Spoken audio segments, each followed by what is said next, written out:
All right, everybody, welcome. Delighted to be joined today by our guest, Roger Sands, who is CEO of Wyebot. Roger, how you doing today? Yeah, I'm doing very well, Randy. It's great to be part of your show here today. Awesome. Great to have you. And full disclosure, I'm a bit of an investor, so I've got a vested interest in your continued growth and success. So definitely look forward to talking about it a bit here. And the great solutions that you guys optimize wireless networks. Our title topic is scaling revenue through technology partnerships. So we talk about that, other questions as well. And we're sponsored by Sendoso, who's the gifting sponsor of Sales Community. They've got a lot of great solutions. Traditionally, I would just say kind of gifting swag, but they automate it in through your CRM system. And just to give you an idea of their technology, their last round valuation was kind of 600 million and change. So certainly a amazing success story for Sendoso. So if you're looking for gifting or creating gifting, check out quick background, Roger and I overlapped a bit at HP when he was running the mobility business and I was at the enterprise side. And then we reacquainted through a mutual friend, Dave Baum, who runs what's called Stage One Ventures, right? Is what Dave's place is called? Yes, Stage One on Ventures. the Yes. venture side. And they're a much larger investor in Wyebot than I am. Interestingly enough, Roger interests include trail running. He previously had done triathlons, but I guess I didn't have time for that these days. And you've got was it a 50-mile race that you have coming up? Yeah, it's the Vermont 50 the end of next month. So I'm doing a 50-mile relay trail race with my daughter and her husband. Wow, Looking forward awesome. to it. So I'm training for that now. Again, very busy with Wyebot, but Yeah. I'm able to find time, which is good for me to kind of clear the mind when you're going fast in the startup world. So, I'm able to get out in evenings and then on weekends and get my training in. Awesome. And he lives in Princeton, Mass, which for those that might know is right near Mount Wachusett. So a lot of great places to go running there. And most importantly, a great husband and father. So maybe we jump into it. Maybe tell us about your first job. I think it was in the government space, right? Yes, yeah. So and I also went. about your background. Yeah, no, absolutely. Let me quickly, I'll talk about the first job. I went to Northeastern University and got degrees, bachelor's and master's in electrical engineering, computer science. And through the Northeastern Co-op program, which is awesome, I did a co-op stint at Maycom Linkabit, which built satellite technology for the government. And so after I finished a co-op and then graduated, they obviously were very interested and made me an offer. And it was a great, startup type culture. And so I really enjoyed it. So I worked for them for a couple of years prior to moving into the commercial space. Loved the technology, but I wanted to get into the commercial space where the sales cycle and the development cycle was faster. Instead of 10 years, you get down to, 6 months, a year, 2 years.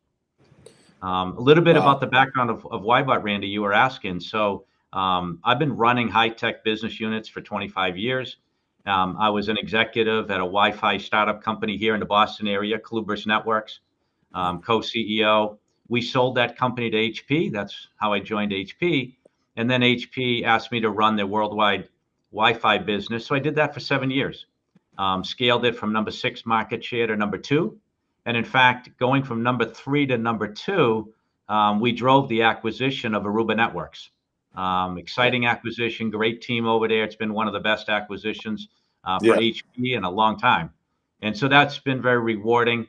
We wanted to be a market leader. We'd gotten to that point in time. And that's what drove us to start Wyebot. When I was at HP, we were selling, large volumes of Wi-Fi infrastructure to enterprise customers and education customers all over the globe. And those customers would call my support team, right, with issues, complaints, Wi-Fi performance. We all have had them, even at home and hotels, et cetera, but we are focused on the business side. And I would send engineers on site. They'd go out on site, solve the problems. And I realized it's not scalable. Wi-Fi is a utility these days, right? It's business mission critical, healthcare, manufacturing, warehousing, education, retail. And companies now are dependent on it. And the challenge with it, as we all know, is it's very dynamic. And so we left HP, my co-founder and I, and we started Wyebot with the whole focus on automation.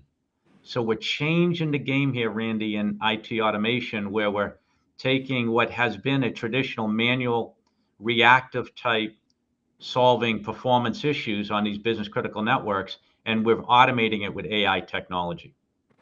Wow. So any customer examples? Oh, we have customers in all over the globe, but we have customers in education, healthcare, and manufacturing. Those are our three core verticals. Mm-hmm. Almost all customers, as you can imagine, need our solution. Right. But since we're a growing startup, very successful, we're very laser focused on specific verticals just so that we can scale those segments faster.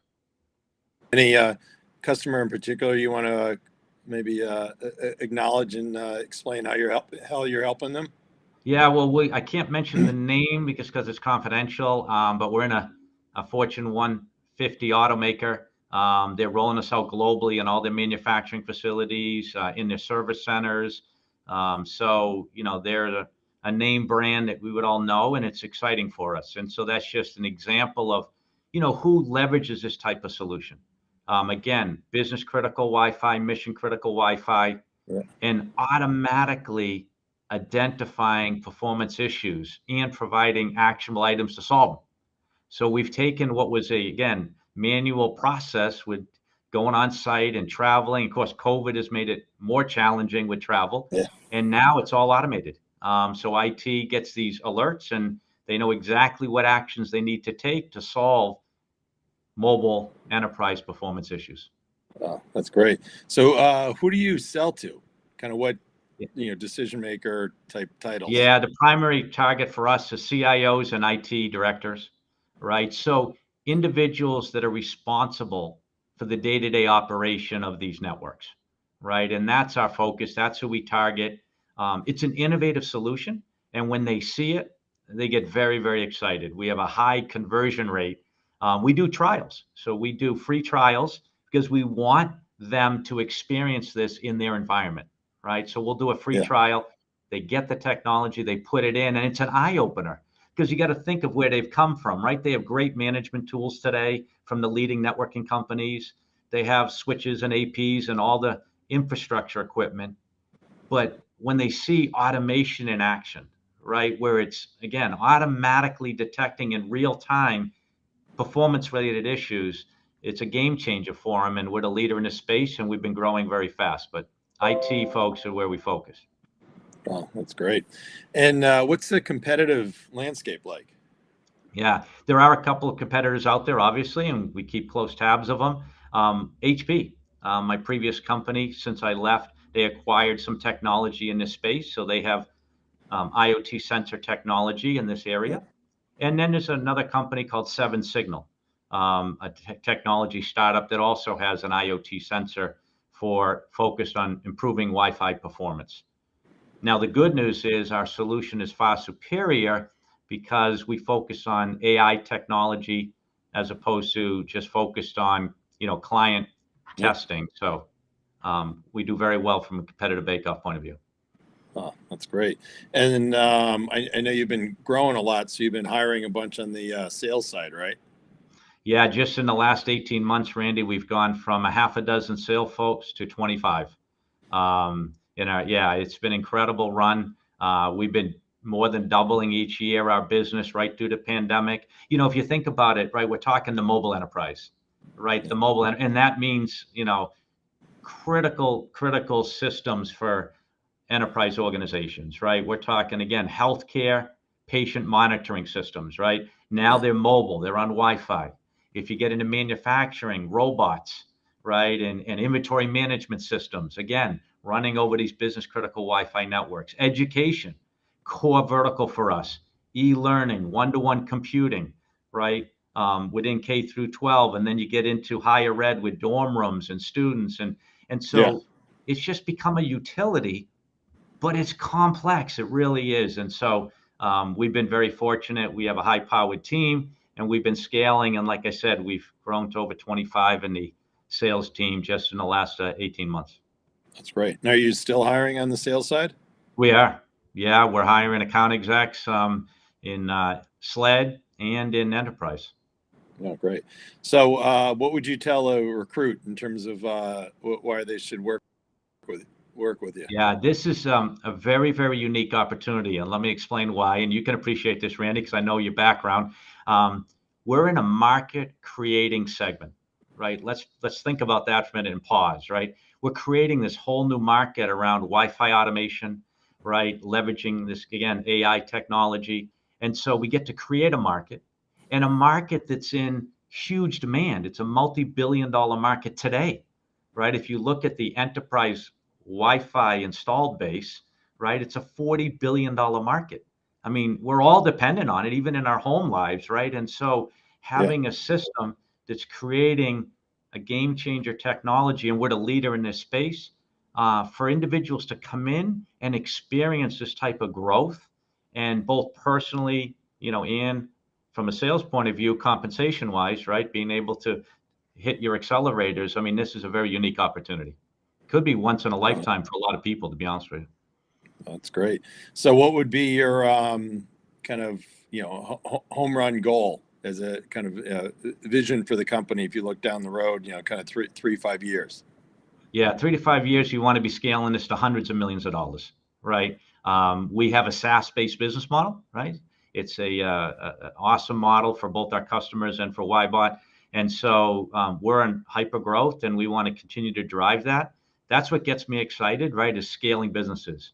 I've scaled multiple businesses from nothing to hundreds of millions of dollars. I've done this before, and so seeing the team work together to go through all the obstacles, right? I mean, the pandemic, right? I mean, when that, we were just early stages of our company when that came, and we didn't know how it was going to affect us, but everybody rallied. We doubled the business that year, and it's just been continuing to grow ever since. So, we're in a very exciting spot, and scaling this for the employees and for the investors to hundreds of millions of dollars is our goal.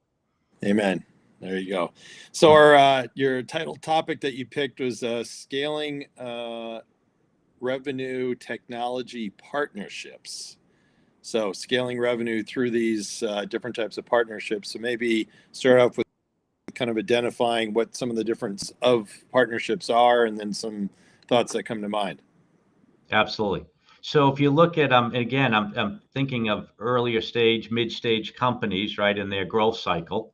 And most startups will start with a direct sales team, very important, right, to get the branding out there, get the technology going, especially in a new segment like Wyebot. And then channel partners are critical, right? Channel partners for scaling a business. Of course, I worked at HP like you did, and 3Com, great companies at building channels, right? So that's a very successful business model. But at the same time, yes, I talk about technology partners. And the reason for that is organically, right? When you're a smaller company and scaling and you want to get to hundreds of millions of dollars and beyond, then the technology partner can be a huge asset, huge asset. And there's different types, as you asked, different types of technology partnerships, right? You can do all the way to an OEM, right, where you're literally licensing and rebranding your solution into the market. You can do, and then on the real light side, you can do reference selling, right, where they, technology partner will introduce you into particular customers and partners. And then there's different models in between. But why I bring this up as a key element and a key opportunity for growth is you get acceleration, right? You asked where we want to be in the next 3 to 5 years. I mentioned hundreds of millions of dollars, right? And we're going to continue to scale very effectively internally, and we are. We're scaling the go-to-market team. We're scaling the sales team, but we're going to complement that and look for technology partners. I've done these before in other companies, and they Yeah, give you an inflection point, right? They allow you to accelerate the growth because if you find the right technology partnership, it can be hard. It can be hard. I want to be honest, but if you find the right ones, they have an additional go-to-market motion, right? Sales team and channel and branding, right? And branding. And so taking advantage of that to accelerate the growth on top of your organic piece, I have found in my other businesses has been very, very effective.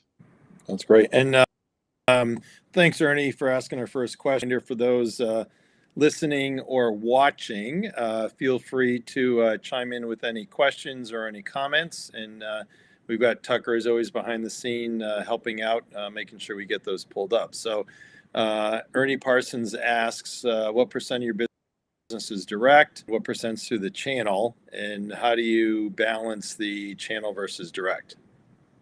Yeah, this is an excellent question. And I know, Randy, you have a lot of experience with this as well, but let me give you my experience here.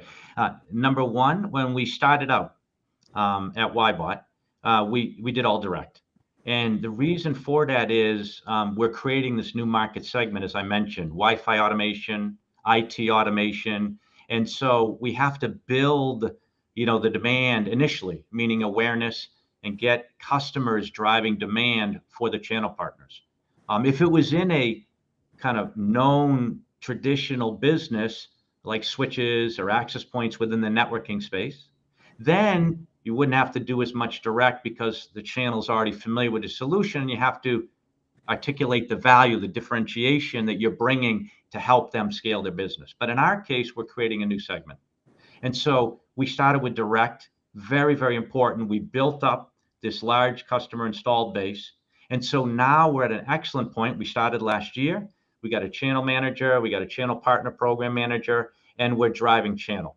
So to answer the question, we at Wyebot are shifting as we speak, meaning a higher percentage of our business will go through the channel moving forward.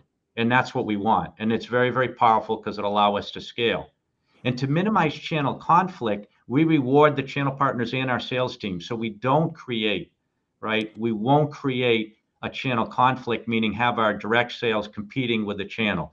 We're working our individual accounts while we're scaling the channel, but the channel just does deal registration, very common. And when they register a deal, it's their deal. We don't get involved with it at all. So we're going through that transition, and over the next 3 to 5 years, we'll see a much higher percentage of our business shift to the channel.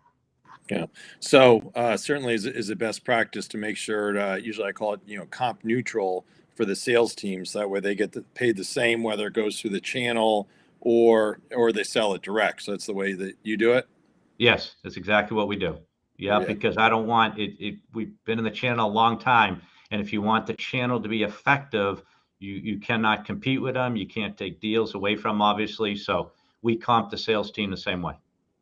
Yeah, I mean, we always, find it amazing whether it's, big company or small company, right? Salespeople, the best ones are wired to partner, but, several times they don't.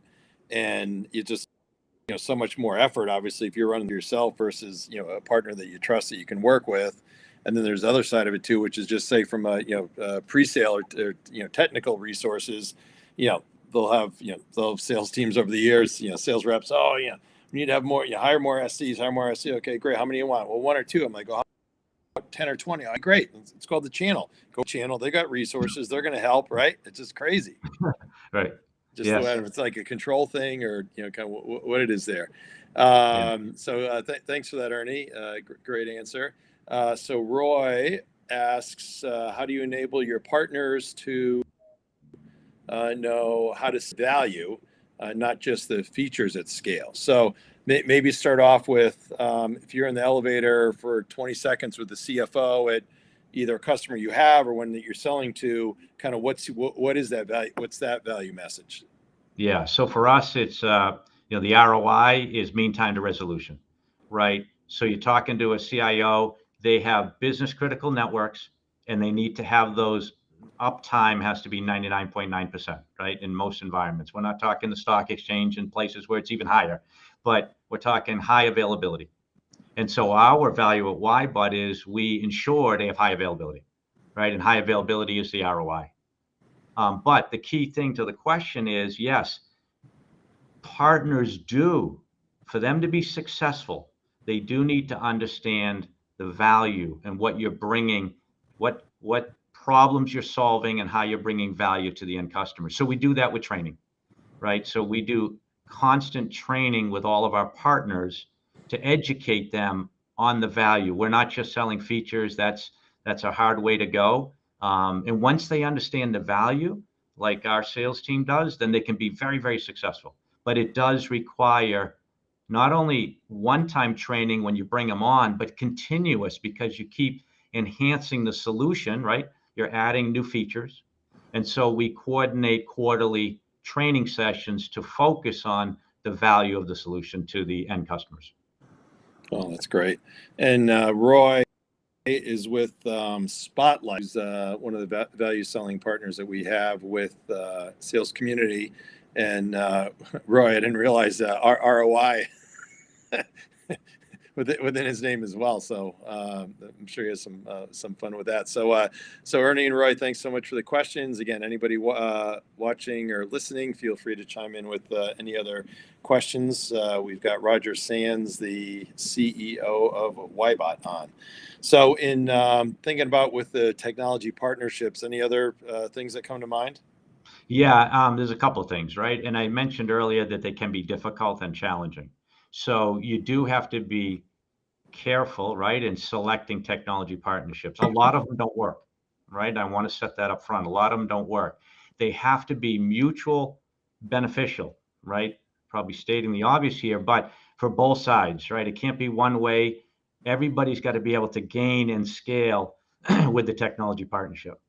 And what's really critical is the partner, the technology partner, the sales team has to be incentivized, right? They got to be motivated like your sales team to make it successful. Now, if it's integrated, right? If you've integrated your technology, your solution, whatever it is, tightly with that, partner, then it's going to be a lot more straightforward for the sales team because it'll be a bundled package or just a value added capability of what they're already selling. But those tend to take longer, right? You're doing joint development, you're doing integration, you're doing OEM work, okay? But they can be very successful once you go forward. If you're doing a lighter touch, that's where you got to be real careful. They can be successful, but you got to be real careful because if the sales team on the receiving end is not incentivized and motivated, they're not going to focus on it. They've got their core business. They know their core business. They've likely been trained and motivated to sell their core business, and they're going to go focus on that.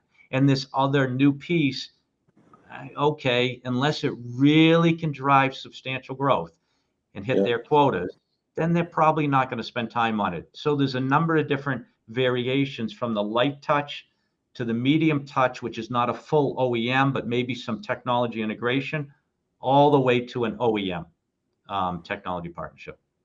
That's great. And, one of the keys too in there, I always find, which helps being successful, is doing joint sales calls as well. So you can do all the training you want, but maybe back to, Roy's question about, make sure that, partners understand the value. I mean, there's no better way than having one of your reps going with a partner rep to one of the, partner accounts to then kind of see in action, kind of saying what to do and how the customer reacts, right? Yeah, Randy, that's very, very important. In fact, today with our channel partners, we do that, right? We offer it, we do that. I'm not saying we get all of them because, like you said, some of the channel partners don't necessarily always pull you into some of the deals, right? But absolutely, especially in the first year, right, where they're getting to really get comfortable. You want that solution to be part of their core, part of their portfolio that you're just going out and selling every day. And so participating and doing these live joint sessions is extremely, extremely important. And in our case, right, we have the benefit where we do free trials, as I mentioned earlier. And so we even with our partners, our technology partners, will ship out a system for them to be able to evaluate in their environment. And that's a great example where we can do a joint tech session with the CIO, with the IT leaders, combined with the channel partner and or technology partner, so everybody can get a win here to see how the value is, as was asked earlier. Wow, that's that's awesome. And then a lot of times too, I won't put you on the spot, but a lot of those OEM partnerships then typically are with larger companies, and that can also lead to acquisitions or investments as well. Yeah, those can be, I mean, again, selecting the partners that make sense from a especially with an OEM, you're looking for partners that you hope go for years, right? Really drive value, scale the company, allowing you to bring in business so that then organically you can scale faster, right, into different geographies, different product segments, et cetera, and then start doing your own Yeah. acquisitions, right, to broaden the portfolio. So yeah, having those right partners, whether it's an investment, acquisition, all can be important, right? From our point of view, we're not focused on acquisition, Randy. We're in such an exciting space. We're Right. focused on scaling the business. As I mentioned, you asked that earlier, but it does open up opportunities for investment and other technology relationships that could be valuable. Awesome. And I don't think I before, but if you go to on sales community on the advisory board, which you're on, appreciate it. Thank you. But there's also a section that's under the advisory board drop down called channel. So there's I don't know how many, but there's probably a couple dozen channel company executives that are on the advisory board. So just know I know those folks well. And obviously, lots of others besides that. But if any of those are candidates, I'm certainly happy to help with any introductions. So, No, appreciate that. Excellent. I'll check it out. Yeah. so feel free. Anyway, so moving on. I know you're passionate about building high-powered teams. So if you think about kind of where you're at with kind of Wyebot, scaling from the 5 to the kind of 25, whatever that you have in kind of sales. What are things that you think about to make sure that they're you're bringing in top talent and then creating them as a high-powered team? Yeah, I have found I built, like I said, multiple businesses, scaled multiple businesses very successfully. And what really, really makes that tick and what's rewarding is this high-powered team. And what that means is everybody going the same direction, but people helping each other out, right? Everybody has their primary responsibility. And of course, in startup world or smaller companies, it tends to be a lot, right? And yes, people are working hard and extra hours and nights and weekends. But in addition to that, everybody's going to need to help out with something else, right? It's just the nature of the business. A big opportunity comes up and everybody's got to respond to an RFP, right? Or you're shipping an order, and there's a lot of different factors that come into play. So I've learned over the years that if you can get everybody just really focused on the strategic direction of the company and how to make that successful, it's self-fulfilling because people then are part of it. And after a year or two of being with a company, they see that they're growing both professionally and they're seeing the company grow and they're making a difference in the industry. And so I've always spent a lot of time focused on building high-powered teams. And that means listening, right? Listening to your employees. They're all doing the critical components of the company. I mean, I'm the CEO, but they run the company. I mean, everything we do, from the operations side to the sales side to the development side. And so listen, because they're going to have great ideas on how to solve the next challenge in scaling, right? Who to hire, right? They'll have contacts in the industry, and the best, hires are references in most cases, right? And over half, I think, of the folks that we've hired in sales in the last 18 months came from internal referrals. So it's building this culture of wanting to do something special, right? Doing something to help the industry and doing something that's very hard that other companies aren't doing, but is rewarding personally. And you look back in 5 years and it's a crazy fun time, right? You have the stories, but the successes along the way. That's great. And then certainly bring in top talent. You've got a great culture, growing company. Yeah, everybody kind of should always want to. But anything else that you would add on to what you already said around the topic of retention in this competitive market? Yeah, I think, during the recruitment process, selection, you got to be selective, right? Sometimes companies get so excited because they need hires, they want to move quick. And I understand that. We all go through that. But you've got to be selective. You got to find individuals that can fit the culture that you've created, whatever that culture is. And companies can be very different, but you want to try to find that fit. That's what's most important. You can have excellent talent on somebody, but if he or she, if they're not going to be an excellent fit for whatever it is, then that might not be the right resource. Okay. But finding the fit is critical. And then once they're on board, challenge, right? Most folks like to be challenged. They like to be contributing to the success. And so you have to, yes, all your managers have to focus on that. It has to be a core, criteria of the company where you're driving, pushing them, but at the same time, allowing them to grow both personally and, again, in sales from a commission point of view. And if they do that, then they'll likely stay for a long period of time. Well, any example maybe from your past of kind of a bad fit and why that you maybe learned from? Yeah, we've had well, just even at Wyebot, right? I mean, we try to be relentless and go through a rigorous process, but we've had one or two where they weren't completely cut out for the pace that we're going, right? For the dynamic nature that we're going through, the technology evolution, and so they came from larger organizations where you do have more infrastructure around you, right? I mean, there's nothing wrong with that. They have infrastructure and support. But when you're at Wyebot, like I said, we're moving fast and there's constant changes. And so, yeah, we've had one or two over the years, not surprised, right? Where they weren't as comfortable with the changes in the pace that we're moving at, right? And so, yeah, they're not the ideal fit for where we're going as a company. Well, and then certainly, communicating, especially in these times where people aren't necessarily as kind of office centric and everything else. What are some things that you've done communication wise? Yeah. So, I mean, video collaboration is a pro and a con, right? I mean, it's we love it because it's come a long ways. This type of technology that we're using today, I mean, if you go back 5, 10 years, it was a lot more challenging. So that has obviously made a big difference. At the same time, you can't just rely on that.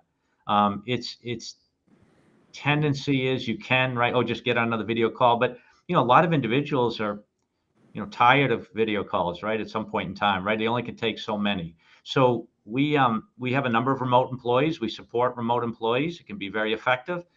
We bring everybody in a couple times a year, right? We bring everybody in to our headquarters, both for business, strategy, planning, and stuff like that, and some fun, right? Doing activities all together as a team. So in addition to, yes, the constant communication with video collaboration and stuff like that, even though we're going at a fast and hard pace and expect a lot of our employees, at the same time, look, we want to enjoy the journey, right? So twice a year, that's the frequency we've chosen right now. Maybe it'll be more or less in the future, but we do twice a year, get everybody together. And then we also, try to do local events. Obviously, some of the remote folks can't participate in all those, but we'll do family barbecues and stuff like that. Awesome. What other type of events have you done bringing people together? Yeah, so we've done, apple picking and Oh, escape the room, the escape the room puzzles where we have sales challenging engineering. Randy, you would like that. That's a really good one, right? You put the engineering team against the sales team and throw them into the escape the rooms, I mean, golf. the engineering teams must win. Well, I'll tell you, it's closer than you would think. I mean, it's just it's fascinating when you set those teams up. But golf, we just do a variety of. We try to change it up each time, right? And just get everybody together, do some team building, but get outside of the work environment where you get to Yeah. know people. And in sales, I mean, you can appreciate this. It's very similar to your customers, right? The goal with your customers and building relationship is getting to know them, right? And what are their personal interests and what do they like to do? And that way you can just have a conversation and not always be work related, which is important, obviously, but you've got to branch out a little bit, especially in this crazy world we've been in the last 2.5 years with COVID and people, unfortunately, a lot of them, at home for most of the time and not getting out. So we try to break that up a little bit and, have some fun along the way. That's great.